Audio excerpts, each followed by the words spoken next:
안녕하세요. 김성길 목사와 함께하는 GTS 말씀 묵상 시간입니다. 오늘은 네 번째 주간의 둘째 날 묵상입니다. 오늘 묵상의 주제는 중요한 것 찾기가 되겠습니다. 먼저 말씀 속에서 중요한 것 찾아보고 오늘 하루의 일과에서 또 내 인생에서 또 인간관계에서 또 문제를 풀어나가는데 또 중요한 것이 뭔가를 찾아보시면 더 훨씬 좋은 결과를 만들어 갈 수 있습니다. GTS 묵상은 매일매일의 역동성 있는 신앙생활과 함께 삶의 현장에서 변화와 발전을 만들기 위해서 만들어졌습니다. 우리 아이들은 재능 개발과 학습 능력을 키울 수 있죠. 그래서 믿음의 성장과 또 학습 능력을 키워서 이 세상에 다니엘과 같이 참 영적인 능력 또 삶의 능력을 갖추게 하는 데 목적이 있습니다. 이것을 위해서 5-7 플러스 2의 구조가 들어있습니다. 5는 그림 분석입니다. 그림 분석 5가지 내용은 생각을 하게 만들어주고 또 학습할 수 있는 두뇌를 만들어줍니다. 기억력, 상상력, 분석력, 암기력, 또 이런 능력을 키워주는 거죠. 7가지 주제는 매일매일 삶을 이끌어주는 내용이고 이것을 함께 모으면 삶을 점검할 수 있는 소중한 또 컨설팅의 도표가 됩니다. 저는 어떤 문제들이 있으면 항상 이 7가지 주제를 가지고 체크를 합니다. 그러면 답을 얻을 수가 있게 되죠. 또 우리 아이들에게는 학습 지도의 좋은 방법이 됩니다. 2는 질문 만들기와 또 주님과 소통하면서 영감을 얻는 프로그램입니다. 5-7 플러스 2. 바쁘시더라도 우리의 삶에 아주 유익한 프로그램이니까 늘 익숙하게 하시고 특히 아이들을 키우시는 부모님들은 아이들과 함께 묵상 훈련을 꼭 하시기 바랍니다. 사랑하는 자녀들이 이걸 통해서 정말 아름답게 IQ, EQ, SQ의 재능을 키워갈 수 있기 때문이에요. 자, 오늘도 묵상과 함께 복된 하루가 되시기 바랍니다. 그림 분석부터 시작하겠습니다. 네, 이번 주간의 말씀은 잘 듣고 그 다음에 말을 잘하고 자기 감정 컨트롤하고 칭찬하고 이런 내용들이에요. 그러면 좋은 관계를 가질 수 있거든요. 오늘 그림도 보면은 귀를 열고 살자 이런 그림이 올려져 있습니다. 자, 제목 하나 정해보시고 느끼는 것 적어보십시오. 저는 제목을 들을 귀가 있는 자의 복 이렇게 적어봤습니다. 귀가 있다는 것은 참 큰 복이죠. 들을 수 있다는 것. 우리 주변에는 듣고 싶어도 들을 귀가 없는 분들이 많이 있습니다. 얼마나 많이 힘든 삶을 살고 있을까요? 들어야 되는데 듣지 못하고 참 마음 아픈 일들입니다. 그래서 들을 귀가 있다는 거 참 감사한 일이고요. 문제는 들을 귀가 있음에도 불구하고 못 듣는 사람들이 많다는 겁니다. 이게 들을 귀가 있으면 들어야 되는데 못 들어요. 자녀가 부모의 뜻을 못 듣고 부모가 자녀의 아픈 감정을 못 듣고 또 우리가 성도들이 주님의 주시는 영감의 소리를 못 듣고 성령의 감동의 소리를 못 듣고 이게 참 문제예요, 이게. 네. 자, 의미를 전 이렇게 적어봤습니다. 귀는 듣는 곳이다. 좋은 것을 잘 들으면 복이 되고 잘 들으면 인간관계가 좋아진다. 귀는 축복의 도구다. 그렇죠. 상대방의 이야기를 잘 귀담아 들어주면 좋은 관계가 돼요. 성령의 세미한 음성, 누군가의 지혜로운 교훈을 잘 듣는 사람은 복을 누릴 수가 있게 되는 거죠. 분석해 보겠습니다. 눈에 보이는 부분은 한쪽에서 네, 초록색 옷을 입은 여성이 이야기를 하고 있고, 또 이 앞에서는 한 여학생과 또 남학생, 학생으로 보입니다. 네, 초록 넥타이를 맨 남학생이 또 귀담아 듣고 있습니다. 그리고 위에는 글씨, 귀를 열고 살자. 그리고 여러 가지 점들 같은 것들이 있고 무늬가 있는데 가만 보면은 음표들이 있습니다. 음표. 네. 바탕 분홍색이 있고요. 자, 보이지 않는 부분에는 뭐가 있을까요? 우선은 이들은 지금 어떤 관계인가? 그리고 이 초록색 옷을 입은 말하는 분은 어떤 말을 하고 있을까? 그리고 이 듣는 자들은 왜 듣고 있는 것일까? 무엇을 듣고 있는 것인가? 결과는 어떨까? 네, 이런 것들은 다 보이지 않습니다. 그러나 중요한 내용들이죠. 이렇게 보이지 않는 부분들을 찾기 위해서 질문을 사용을 하시면 네, 문제는 답을 찾을 수 있고 내 삶에서 더 발전할 수 있는 방법들을 찾을 수가 있게 되죠. 자, 세 번째는 그림에서 가장 중요한 것은 무엇인가요? 저는 잘 듣는 것이다. 이렇게 적어봤습니다. 어떻습니까? 가족과의 관계에서도 아내는 남편의 말에 잘 듣고 있나요? 또 남편들은 아내의 말을 잘 듣고 있나요? 부모 자녀의 관계는 어떻습니까? 들을 때 세 가지를 들어야 된다고 그랬죠. 잘 듣는 사람은 겉에 나타나는 소리만 듣는 게 아니에요. 그 속에 있는 마음의 소리, 더 밑에 있는 본능의 소리를 듣는 거죠. 이 정도 되면 경청의 달인이라고 할 수 있습니다. 이 사람들은 상대방이 무엇을 원하는가를 잘 대응을 하죠. 그래서 관계도 좋아지고 업무의 효력도 키울 수가 있습니다. 그래서 가장 중요한 건 잘 듣는 것이다. 연상법 훈련입니다. 자, 눈을 감아보시고요. 우선은 세 사람의 모습. 네, 앞에는 초록색 위에 티를 입은 한 사람이 뭔가를 이야기를 하고 있고 그 앞에는 위에 흰 옷을 입은 학생들로 보이는, 그래서 한 사람이 여학생, 한 사람 남학생. 남학생은 초록색 넥타이를 맸습니다. 귀담아 듣고 있는 모습. 그리고 위에는 귀를 열고 듣자 하는 그런 내용. 들으며 살자.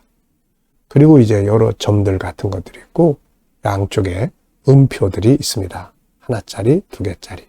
여기도 하나짜리, 두 개짜리. 이렇게 음표들이 있고 바탕색은 분홍색이 있습니다. 네, 이것을 여러분들이 꼭 많이 훈련을 하시기 바랍니다. 그러면 기억력이 아주 좋아져요. GTS 묵상하는 분들이 가끔 피드백 하실 때 기억력이 좀 좋아지는 것 같아요. 이런 말 하는 분들이 있습니다. 맞아요. 이 연상법은 기억력을 강화시켜주는 프로그램이에요. 아이들이 공부한 것들을 연상법을 사용을 하면 훨씬 많이 기억하게 되고 공부 잘할 수 있는 방법이 되죠. 자, 성경 속의 이 그림과 관계된 말씀. 먼저 야고보서 1장의 말씀. 듣기는 속히, 말하기는 더디하는 것. 말할 때는 잠언 12장 18절. 칼로 찌름같이 함부로 말하지 말고 치료하는 양약과 같이 이야기를 하는 거죠. 자, 그리고 마태복음 13장. 예수님이 천국 복음 다 전하신 다음에 귀 있는 자는 들을지어다. 귀가 있어도 듣지 못하는 경우들이 있다는 거죠. 귀가 있어도 듣지 못해요. 계시록 2장, 3장. 역시 일곱 교회에게 예수님이 하신 말씀이 귀 있는 자는 성령이 교회들에게 하시는 말씀을 들을지어다. 귀가 있어도 못 듣는 사람들이 있거든.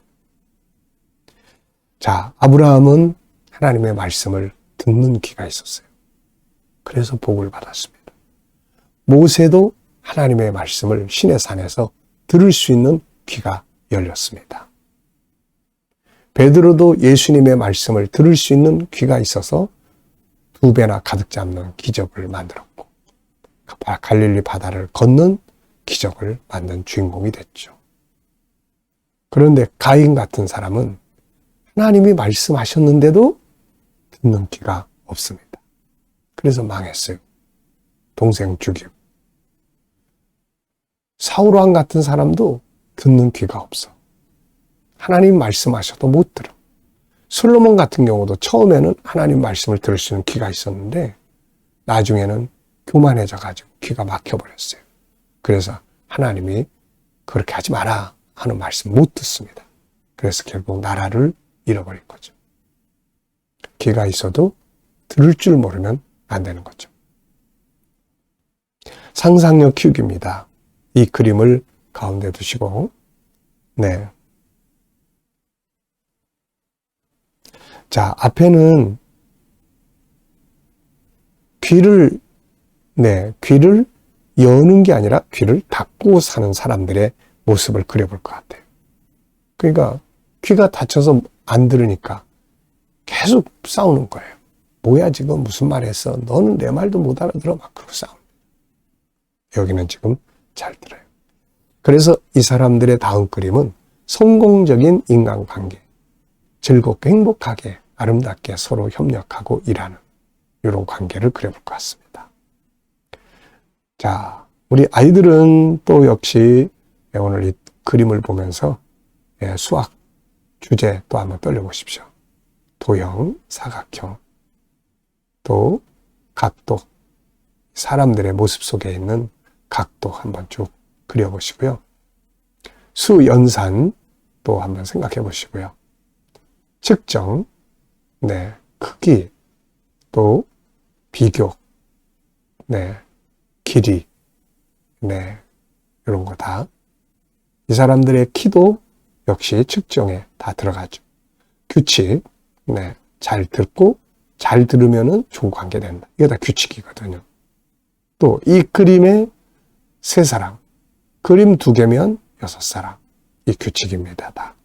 자료와 그래프, 이런 것들도 한 번씩 막대 그래프, 점선 그래프, 또 숫자로 표현하는 것, 이런 것들을 머릿속에서 한 번쯤 기억하고 아이들하고 한 번쯤 이야기 나누면 아주 좋은 교육이 됩니다.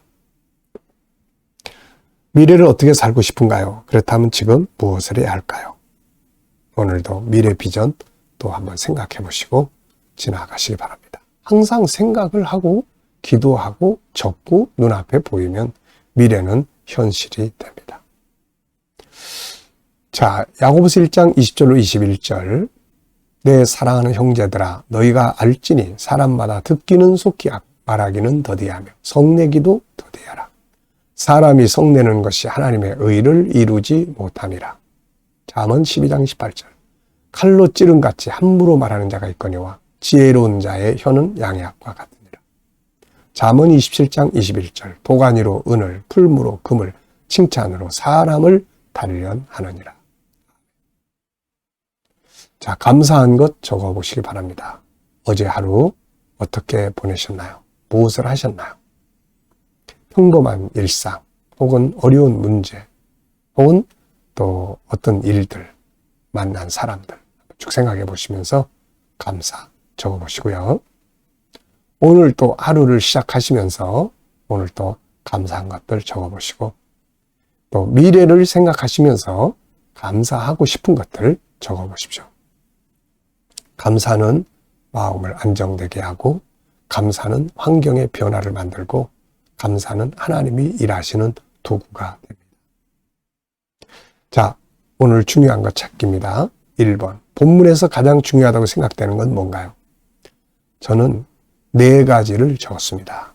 첫째, 잘 듣기. 먼저 듣고 잘 듣기. 둘째, 잘 말하기. 우리 가끔가다 그러잖아요. 그걸 말이라고 해? 말이면 다 말인 줄 알아? 우리 이런 말. 좋은 말, 아름다운 말 할 수 있어야죠. 그 다음에 분노를 컨트롤하라. 속에서 일어나는 화. 이 화가 쭉 올라왔다가 사라지는 요 시간이 15초랍니다. 그러니까 15초 동안만 숫자를 헤아리든지 딴 생각을 하든지 그래가지고 이걸 잘 소화시키는 이 훈련을 우리 많이 해야 됩니다. 그 다음 칭찬하기. 사람을 볼 때, 환경을 볼 때 안 좋은 면만 자꾸 찾아보지 말고 그럼 절망적이에요. 긍정적인 것, 좋은 것, 애쓰는 것, 잘하는 것 이런 거 찾으면 좋은 관계가 되는 거죠. 두 번째입니다. 나의 삶의 한 영역에서 중요한 것 생각해 보기입니다. 업무나 관계, 공부나 일과 일생, 기타 여러 가지 주제 속에서 내가 한 가지 찾아가지고 거기서 중요하게 생각해야 될 게 뭔지 적어보시면 됩니다. 저는 두 가지. 첫째, 내 업무에서 중요한 것은 무엇인가? 네 가지 항상 생각하는 주제예요. 열정 갖기, 전문가 되기, 감사로 일하기, 비전 만들기. 업무를 잘하는 방법이 13가지 늘 말씀드리죠. 저는 그 중에서도 이 4가지, 열정, 전문가, 감사, 비전 만들기. 일을 열심히 해야죠. 그리고 좋은 효과를 만들 수 있게 해야죠. 두 번째는 나의 일생에서 중요한 것들 5가지. 우선 깊은 영성, 사명, 건강, 가족과 성도들, 그리고 일할 수 있는 환경. 이런 것들이 다 중요하죠. 여러분들의 인생에서도 뭐가 중요한지 한번 생각해 보시기 바랍니다. 그리고 그게 왜 중요한지, 그보다 더 중요한 건 없는지 생각해 보세요. 질문 만들기입니다. 질문이 없으면 변화와 발전이 없어요. 질문을 하지 않으면 새로운 답을 찾아내지 못합니다. 왜, 무엇을, 어떻게, 만약 이런 단어를 넣으면 질문이 많이 만들어지죠. 우리 아이들에게 질문하는 것 방법을 가르쳐 줘야 돼요. 질문의 차이가 인생의 차이를 만듭니다. 어떤 질문을 계속하고 사느냐에 따라서 그 사람의 인생의 미래가 만들어지는 거예요. 질문이라는 것은 운전대와 같습니다. 그래서 그 차를 끌고 가는 거예요. 어디로 가냐 하는 것은 그 사람의 질문 속에 들어있습니다. 저도 평생을 질문을 따라서 인생을 살아온 사람이에요. 늘 말씀드립니다마는 기독교의 본질이 무엇인가 이 질문을 찾아서 몇십 년을 살아왔고 그 질문을 통해서 답을 찾았는데 그것이 천국운동이 됐습니다. 오늘날 세계 속에서 이렇게 많이 사용이 되고 있는 거죠. 그리고 두 번째 질문이 저에게 왔습니다. 그 두 번째 질문은 천국인은 어떻게 살아야 되느냐에 대한 질문이에요. 하나님의 사람들은 어떻게 살아야 되느냐. 이 질문을 찾아서 또 오랜 세월을 또 그 질문을 하면서 찾아갔습니다. 그리고 발견한 것이 G7이라는 프로그램이에요. 이 프로그램을 통해서 얼마나 유익하고 아름다운 일들을 많이 합니까? 그리고 나서 또 하나의 질문이 저의 인생을 찾아왔습니다. 그 질문은 어떻게 하면 지식으로 끝나지 않고 삶의 현장에서 매일매일 역동성 있게 움직일 수 있느냐? 어떻게 하면 다음 세대를 다니엘과 같이 키울 수 있느냐? 이 질문입니다. 그래서 이 질문을 찾아서 또 고민하고 연구하다가 탄생한 것이 이 GTS 묵상이에요. 질문은 뭔가를 찾아가게 하는 키입니다. 그래서 항상 이 훈련을 하는 거예요. 지금도 저는 많은 질문들을 내 속에서 합니다. 왜? 그래서 답은 뭔데?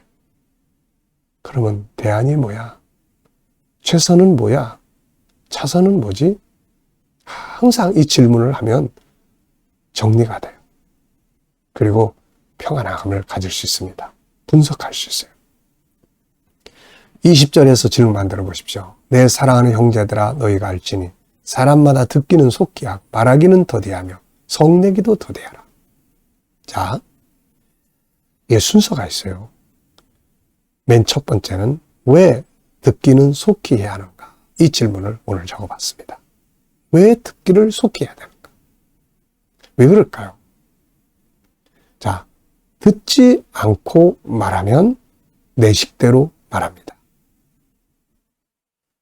끝까지 듣지 않고 말하면 내 성질만 내다보면은 문제가 생겨요. 실수를 하게 됩니다. 네. 관계가 깨집니다. 그래서 항상 먼저 들어야 돼요. 그리고 끝까지 들어야 돼요. 그리고 속에 있는 걸 들어야 됩니다. 두 번째입니다. 나의 인간관계를 잘하기 위해서 필요한 건 뭔가? 개인 질문이죠. 관계에 대해서 오늘 질문하는 날이에요. 저는 항상 인간관계를 잘하기 위해서는 뭐가 필요하냐? 세 가지. 첫째는 그 사람을 구원하겠다는 목표. 두 번째는 대화법. 세 번째는 조금 손해보기. 이 세 가지만 잘하면 관계는 대체적으로 좋아질 수 있습니다. 자, 오늘도 묵상하겠습니다. 지금까지는 5, 7 요거 했고요. 이제 2, 요 중에서도 묵상하는 겁니다. 자, 눈 감으시고요. 오늘 본문 한번 쭉 떠올려 보십시오. 그리고 7가지 주제 좀 한번 쭉 생각해 보시고요. 오늘의 삶의 현장 떠올려 보십시오. 오늘 어디 가시나요? 무엇을 하시게 되나요? 누굴 만나게 되나요? 어떤 문제를 해결해야 되나요? 그리고 이제 주님께 물으시면 됩니다. 주님, 오늘 이 사람 만나는데 어떤 말 하면 좋을까요? 오늘 제가 이곳에 갑니다. 어떤 자세로 대하면 좋을까요? 오늘 이 문제를 해결해야 됩니다. 주님, 어떤 말씀을 사용하면 좋을까요? 주님이라면 어떻게 하시겠습니까? 7가지 주제 중에 뭘 사용하면 좋을까요? 그리고 기다려보시면 주님 주시는 영감이 떠오릅니다. 말씀도 떠오르고요. 지혜도 떠오르고요. 믿음의 확신도 떠오르고요. 감동도 떠오릅니다. 이거 가지고 살아야 승리할 수 있어요. 오늘도 이왕이면 하루를 행복하게, 아름답게, 즐겁게 사시기 바랍니다. 기도하고 마치겠습니다. 주님 감사합니다. 오늘도 묵상으로 하루를 시작합니다. 묵상에 함께한 모든 이들에게 은혜와 복을 내려주시고 형통케 하여 주옵소서. 오늘 우리 자녀들, 친척들, 동료들, 믿지 않는 자들 주님께 돌아와 구원받게 하시고 믿는 자들은 더 깊은 영성의 자리에 들어가게 하여 주옵소서. 오늘도 성도들의 직장과 사업장에 은혜 베푸셔서 형통케 하시고 새로운 일터를 구하는 자들에게 좋은 일터들이 예비될 수 있게 하여 주옵소서. 치료받는 교우들에게 치유의 능력이 함께하여 주시고 오늘도 어려운 문제를 안고 기도하는 성도들에게 감당할 힘을 주시고 합력하여 선을 이루게 하여 주옵소서. 오늘 이 나라의 지도자들에게 함께해 주시고 지혜 주셔서 나라를 잘 이끌어가게 하시고 발전하는 나라, 선교하는 나라, 거룩한 나라가 되게 해 주옵소서. 오늘도 세계 곳곳에서 복음을 위해 수고하시는 선교사님들에게 함께해 주시고 우리 KDM 훈련을 통해서 천국 복음이 더욱 온 세계에 전파되며 GTS 묵상이 더 많은 교회에 보급되고 다음 세대를 양육하는 귀한 프로그램으로 잘 사용되게 하여 주옵소서. 감사하며 예수님의 이름으로 기도하옵나이다. 아멘.